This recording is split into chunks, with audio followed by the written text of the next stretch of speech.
या विजयाबद्दल काय आपण मत व्यक्त कराल?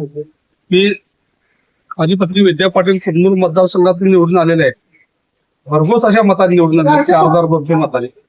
हा विजय माझ्या मतदार आणि सर्व जनतेचा विजय आहे. कारण या विजयाचे खरे मानकरी आमचे नेते नंदाताई बाबुळकर मॅडम, राजेश पाटील साहेब व सर्व माझी तमाम जनता, त्यांचा विजय आहे.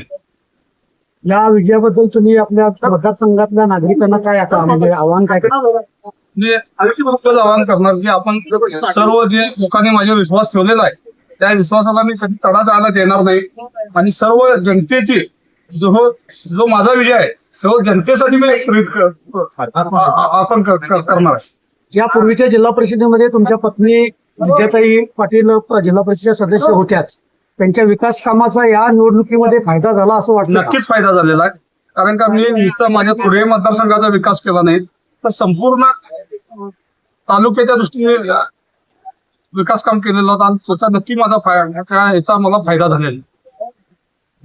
प्रतिस्पर्धी उमेदवार मातबर असल्यामुळे निवडणुकीच्या दरम्यान तुमच्यावर दबाव होता का? असं काही नाही, असं कुणाचाही दबाव नव्हता. सर्व जनता